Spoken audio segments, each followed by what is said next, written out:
अस्सलाम वालेकुम जी। आज हम नेक्स्ट टॉपिक डायफ्रैक्शन ग्रीटिंग और इसके बाद फिर डायफ्रैक्शन ऑफ एक्सरेज जो है ना वो डिस्कस करेंगे। तो डायफ्रैक्शन ग्रीटिंग क्या होता है? देखें, डायफ्रैक्शन ग्रीटिंग जो है वो ग्लास प्लेट है। जैसे ये ग्लास प्लेट, उसके ऊपर आप बहुत सारी लाइंस जो है ना वो ड्रा करें, स्क्रैचेस, स्लिट्स कह लें। और ये जो स्लिट्स आपने ड्रा करने हैं, उसके ऊपर जो लाइंस ड्रा करनी है वो 400 से लेके 5000 तक हो सकती हैं पर सेंटीमीटर। तो ये पर सेंटीमीटर तक आपने जो है ना वो ड्रा करेंगे। तो देखेंगे बहुत क्लोज जो है ना वो इक्वल डिस्टेंस के ऊपर जो है ना वो स्लिट्स इसके ऊपर हम रूल कर देंगे। तो ये ट्रांसपेरेंट जो स्पेसिंग होगी स्क्रैचेस की इस ग्लास प्लेट के ऊपर, तो फिर इसे हम नाम दे देंगे डायफ्रैक्शन ग्रीटिंग का। अब अगली चीज़, डायफ्रैक्शन ग्रीटिंग तो ये हो गया कि एक diffraction greeting is a glass plate having a large number of close parallel equal distant slits ruled on it. A transparent spacing between the scratches on the glass plate act as a slit. A typical diffraction has about 400 to 5000 line per centimeter.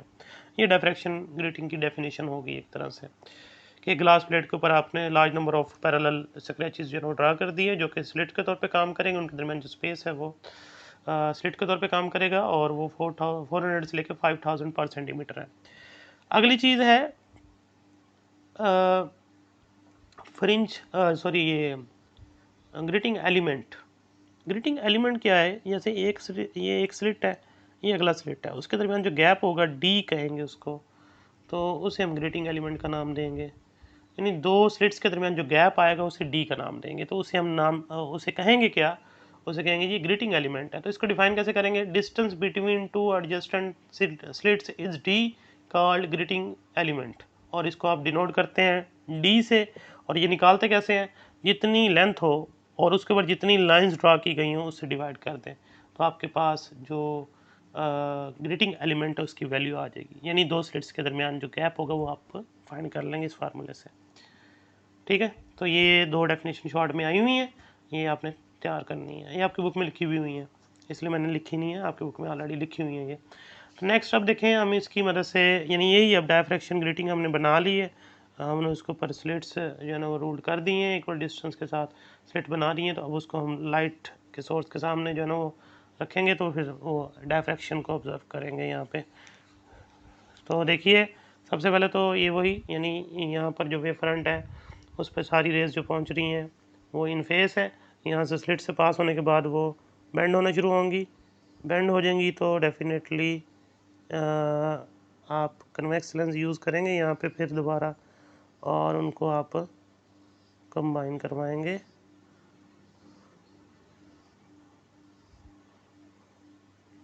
तो यहाँ आप convex lens draw कीजिए।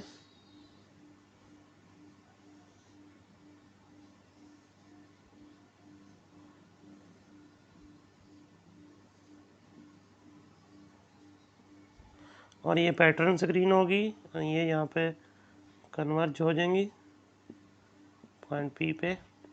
ये 1 2 3 4 5 6 7 8 and up to 7 जितनी भी बनाएंगे। तो अब यहाँ पर हम बात करेंगे रे 1 और रे 2 की।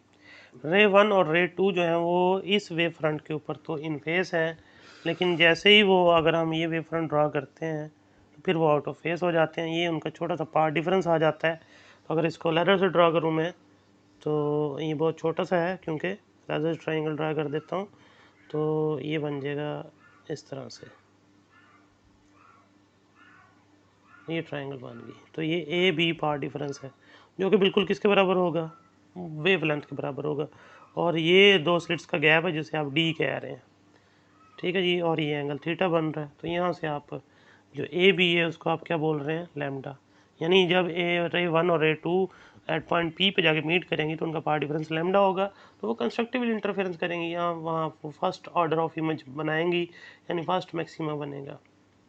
तो अब हम इसको ए बी को कैलकुलेट करते हैं ट्राइंगल से, वो साइन से ही होगा।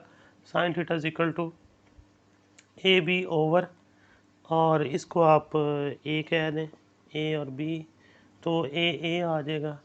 तो sine theta is equal to A B over D. तो ए बी किसके बराबर आ जाएगा? D sine theta. ये आपका पार्ट डिफरेंस आ गया। और आपने कहा पार्ट डिफरेंस किसके बराबर है?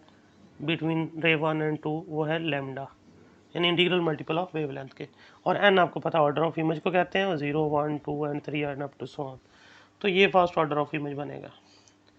तो इसकी मदद से जो है ना आप वेवलेंथ भी फाइंड कर सकते हैं लाइट की, और डिस्पर्शन जो है वाइट लाइट का वो आप ऑब्जर्व कर सकते हैं, क्योंकि अगर वाइट लाइट होती तो अपने 7 कलर्स में जो है ना वो डिवाइड हो जाती है यहाँ पे। अब नेक्स्ट देखते हैं हम diffraction of X rays crystal की मदद से।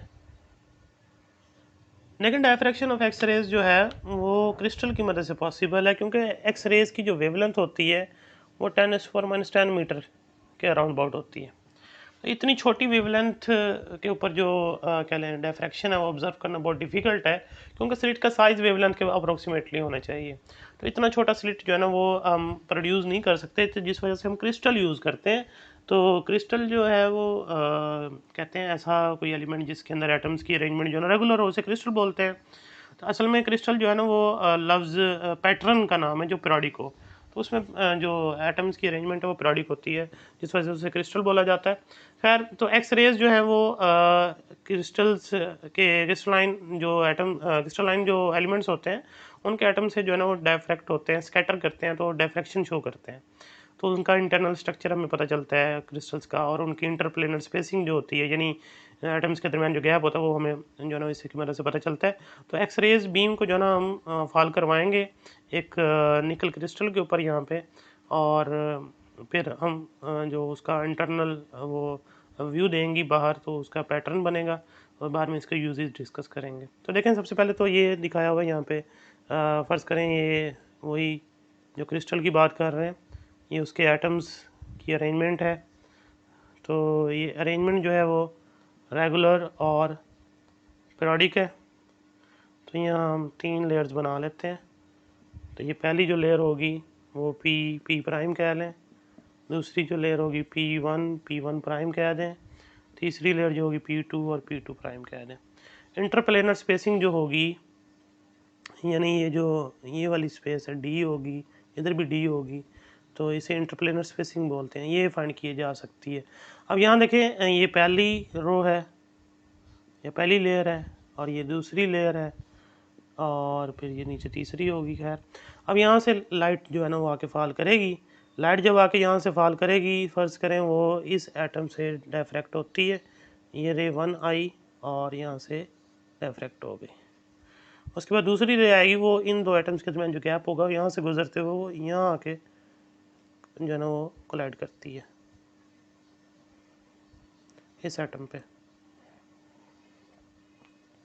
ये रे 2 होगी, ये यहाँ से फिर इनके दरमियान जो गैप होगा, यानी इन दो एटम्स के दरमियान, उनमें से पास करेगी और ये बाहर जाएगी। ठीक है जी। अब ये दो जिस पॉइंट पे ये फॉल कर रहे हैं, इसे ए कह दें, इसको सी कह दें। इनके दरमियान जो आपको डिस्टेंस वो आपको पता है डी है। अब पाथ डिफरेंस निकालना है दोनों का। ज़ाहिर सी बात है यहाँ तक पहुँचने का जो पाथ है वो सेम नहीं है। यहाँ वो पैटर्न बनाएंगी तो इनका इंटरनल स्ट्रक्चर हमें नज़र आएगा। खैर, अब देखें यहाँ पर जो पाथ डिफरेंस है वो ऐसे निकालते हैं, इसको बढ़ा दें डॉटेड से और इसको बढ़ा दें, यहाँ नाम दे दें बी और यहाँ नाम दे दें बी प्राइम। ये एंगल थीटा, ये एंगल थीटा। तो आप देखें ये पाथ डिफरेंस ए बी, जो पाथ डिफरेंस बना है सॉरी, वो बी से सी और सी से बी प्राइम। पाथ डिफरेंस जो आया बी से सी और सी से बी प्राइम आया। ये दो ट्रायंगल बन रही हैं, ए बी सी और ए बी प्राइम सी। इनकी मदद से आप ये पाथ डिफरेंस निकाल सकते हैं। तो वो हम यानी बी सी और सी बी प्राइम की वैल्यू निकालेंगे। तो इस ट्रायंगल, दोनों ट्रायंगल में ख़ास बात ये है कि ये ए सी कॉमन है इनमें, जो कि इंटरप्लेनर स्पेसिंग है। तो ये जो है वो हाइपोटेन्यूज है, और ये दो परपेंडिकुलर्स हैं जो हमने फाइंड करने हैं। तो परपेंडिकुलर जो फाइंड करें वो साइन ही काम करेगा, जैसे पहले कर रहे हैं हम। तो पहले साइन थीटा आप अप्लाई करें ट्रायंगल ए बी सी के ऊपर, तो आपको जो है वो मिल जाएगा बी सी ओवर ए सी। तो यहाँ से अगर आप बी सी निकालते हैं तो ए सी की वैल्यू जो है वो डी है, तो डी साइन थीटा आ जाएगा। इसी तरह आप दोबारा जो है ना साइन थीटा वो अप्लाई करेंगे ए बी प्राइम सी के ऊपर, तो वहाँ आपको सी बी प्राइम ओवर ए सी। तो ए सी जो है वो आप देखें दोबारा जो है वो डी के बराबर है, तो सी बी प्राइम जो आएगा वो आपके पास डी साइन थीटा ही आएगा। तो दोनों का डी साइन थीटा आया, आप यहाँ पुट कर दें तो पार्ट डिफरेंस जो हो जाएगा टोटल डी साइन थीटा और प्लस डी साइन थीटा, तो वो हो जाएगा टोटल 2d साइन थीटा। ठीक है जी। और ये 2d साइन थीटा जो होगा वो अगर ये दोनों रेज यानी कि इंटीग्रल मल्टीपल पे हुई, यानी वेवलेंथ पे हुई, यानी पार्ट डिफरेंस कितना हुआ एन लेमडा हुआ, डेफिनेटली वो डिस्ट्रक्टिव कंस्ट्रक्टिव इंटरफेरेंस करेंगे और ब्राइट स्पॉट बनेगा वहाँ पे। तो ये चीज़, तो ये जो इक्वेशन आई है ये दो साइंटिस्ट के नाम से नाम रखा हुआ है इसका, ब्रैग इक्वेशन। दो भाई थे, W H Bragg, W L Bragg, उनकी ये जो है ना वो अरेंजमेंट थी इस तरह एक डायफ्रैक्शन को ऑब्जर्व करना बाय एक्स रेस क्रिस्टल के ज़रिए। तो ये इसलिए ब्रैग इक्वेशन कहा जाता है। ये आपका सेकेंड ईयर में इस्तेमाल भी आएगा इसका, ब्रैग इक्वेशन का। तो इसके यूजेस लास्ट में देखें, इसकी मदद से इंटरप्लेनर स्पेसिंग फाइंड की जाती है। पहली बात तो ये डी पता चलता है, सिमिलर पैरेलल जो क्रिस्टल्स की जो अरेंजमेंट होती है उसके अंदर।